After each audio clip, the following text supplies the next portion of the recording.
Exactly 2 weeks ago, I took the same solemn oath before the people of Ghana that was taken by others before me to assume the leadership of this country as president. During the campaign before the elections, I made a pact with the people of Ghana to nominate ministers to my government within 14 days of being sworn in, and I had every intention of keeping that promise. 14 days after I took the oath of office, which was yesterday, that promise stood fulfilled.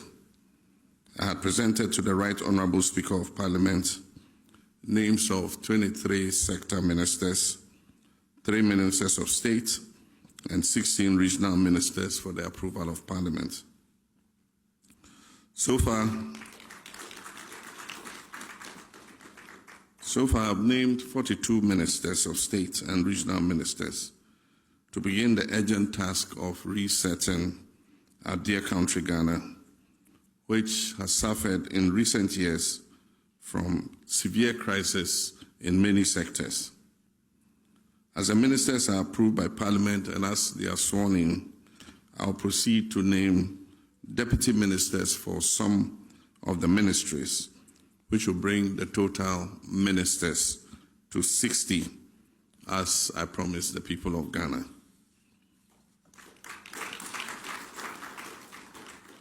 This will make this government Ghana's leanest and I believe most efficient government ever in history. I've just sworn you in the first 6 ministers who are responsible for perhaps the most critical sectors of our national life, especially economy and the energy sector.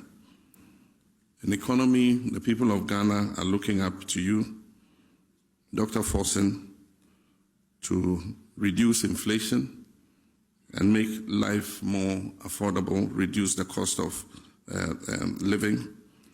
They're looking up to you to bring our debt level to bring our national debt to sustainable levels. They're looking to you to stabilize our currency, and they're looking to you to rein in the deficit so that we can achieve macroeconomic stability. To you, the Honorable Minister of Energy, Mr. John Ablai Jinapong, Ghanaians are looking for stable and efficient power supply. They are looking to you to accelerate our upstream and downstream petroleum sectors in order that Ghanaians can reap the benefit of the potential that God has given us. They're also looking to you to manage the energy sector debt and be able to remove it as an albatross around the neck of our economy. To you, Mr. Eric Opoku-Agric, Ghanaians are looking for food security, and they're looking for cheap and affordable food to fill their stomachs. To you, Mr. Govans Abuja, you probably have one of the most difficult jobs. Everybody in Ghana is complaining about bad roads. You have the duty not only to maintain existing roads, but to provide new roads for smooth transportation.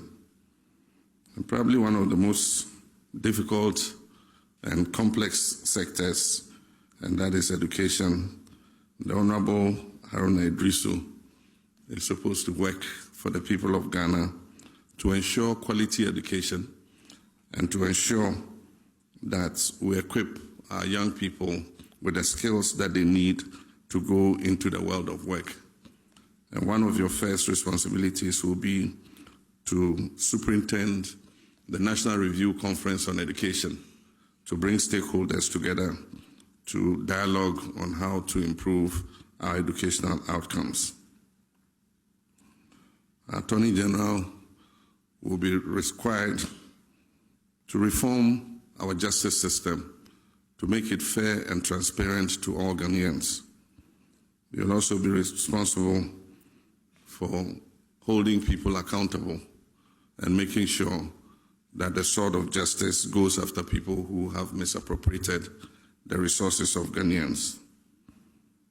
one of the major tasks you would have to undertake is to shepherd the National Constitutional Validation Conference in order that we can begin amendment of our Constitution to make it a living document for the future. Ladies and gentlemen, long before the elections, we were aware of the parlous state of our economy, and we made specific pledges to address same. The energy sector is also riddled with many hydra-headed problems, threatening its very survival. Already we've been at work since my first day in office to tackle these problems. Indeed, you elected us to confront and resolve such challenges. As you may all be aware, the previous government did not work to ensure the smooth running of the energy sector by neglecting to arrange enough fuel to power our thermal plants.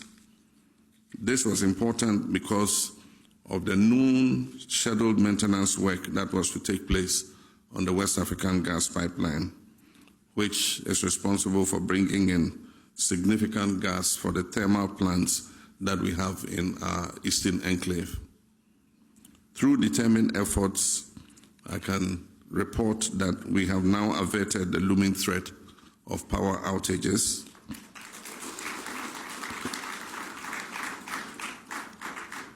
And began delivering fuel to the thermal plants in the east in advance of the shutdown of the West African gas pipeline.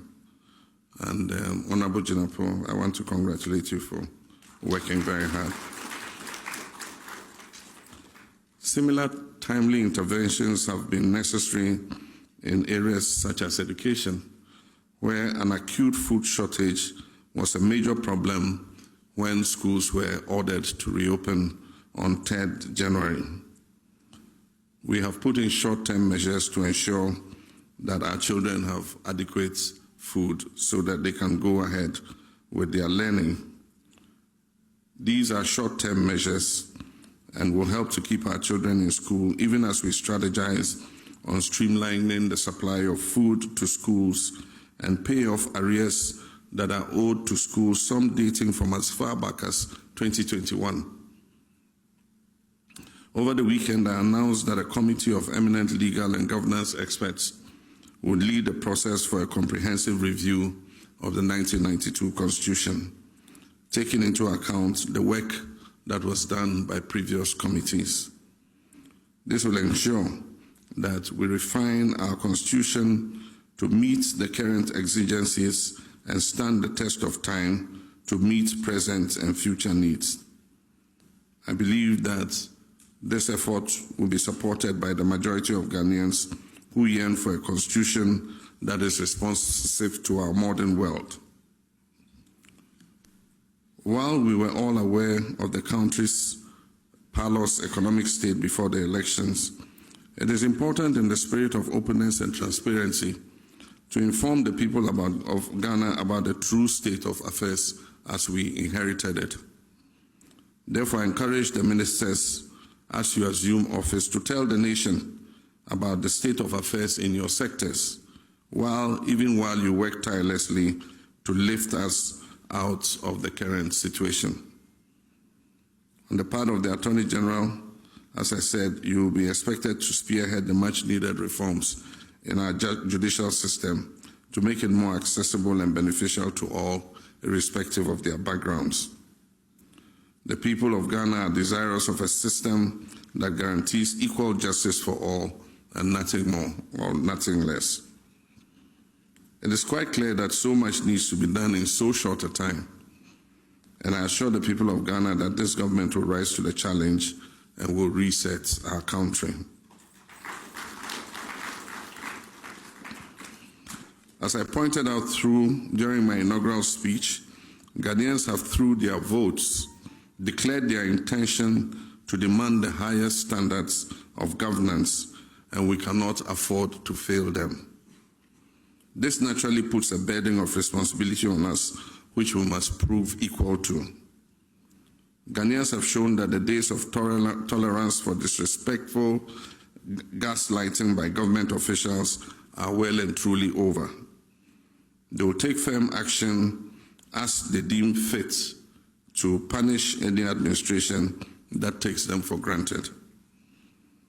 I therefore charge you to serve in humility and candor, always remembering that we serve at the pleasure of the Ghanaian people and that the authority we exercise emanates from them. We must exhibit tolerance for their views and work to meet their aspirations. This government will not tolerate arrogance or disrespect for the people who elected us into office. Modesty and prudence must be the guiding principle upon which you, myself, and our Vice President fashion our governance. The people of Ghana will hold us accountable for the trust that they have placed in our hands. It cannot be business as usual. We must be transparent and fair in all our dealings. The anti-corruption institutions will be empowered to investigate and deal with any appointee who falls foul of the law. I expect all of you to begin the process of declaring your assets. The Chief of Staff will announce the cutoff date by which time all eligible appointees should have deposited their assets declaration forms with the Auditor General.